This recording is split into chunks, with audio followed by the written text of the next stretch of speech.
early days of racing and pacing in this country were reflective of the romance and adventure of the evolving nation of Australia. It was a brave new land, and horse sports a brave new industry, which produced many characters now draped in the mists of folklore. One such tale, well worth the telling, is that of trainer-driver Andy Sheahan, born at the back of a pub on the outskirts of Melbourne in 1895. Nurturing early a love and rapport with horses, Sheahan learned to be a trot driver and rider just as World War I was drawing to a close. Soon he befriended a wealthy owner named Alex Hunter and became his private trainer. Hunter was about to create Northwood Park Stud and populate it with the best collection of standardbred racing and breeding stock ever assembled in Australia. In 1922, he purchased a 12-year-old sire who was still racing and was the champion pacer of his time. His name was Globe Derby, and he would become the greatest stallion ever to stand in Australasia. Today, the A.G. Hunter Cup continues to acknowledge the famed breeder and administrator for his impact on the sport's development. In 1926, Andy Sheahan drove the then 15-year-old Globe Derby in a race at Richmond in Melbourne. An article from the Times stated that patrons were privileged to see something they might never witness the equal of, with Globe Derby exploding from a pocket 3 furlongs from home to gather in a tearaway some 60 yards ahead of him with time to spare. Soon after this, legendary WA Trotting Association President James Brennan approached Hunter to entice him west for a visit with Globe Derby, to race him and also time trial the veteran. Hunter agreed, and it was Sheahan who landed the horse in Perth after a 7-day sea voyage.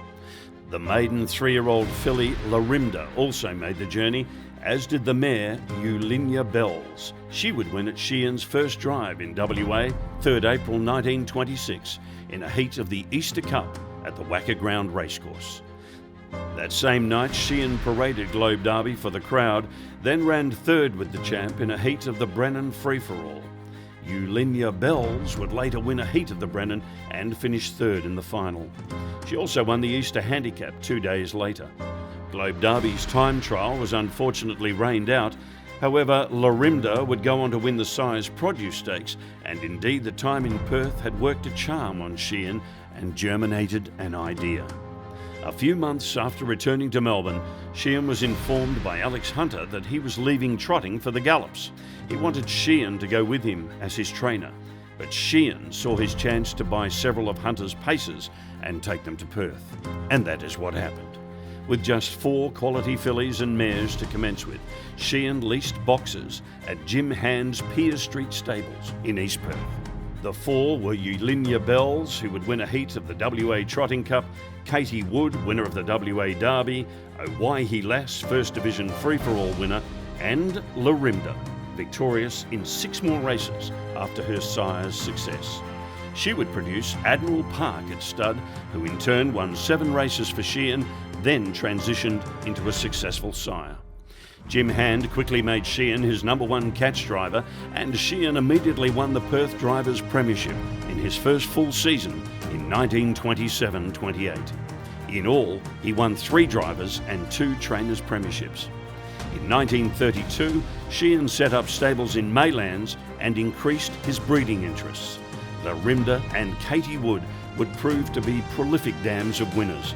In his leisure time, Sheahan rode them both in hunt club events on Sundays, and while he would control many top horses in his career, they would remain his favourites. Portrayed as dapper, dashing, generous and humorous, in 1927, Andy Sheahan married Joy Burt, whose family owned the Brisbane Hotel, and together they had 3 children. One of the greatest drivers of the first half of the 20th century, Andy Sheahan never learned to steer a motor vehicle. His health declined too early in life, and he died aged 56, but now lives on in WA Racing's Hall of Fame.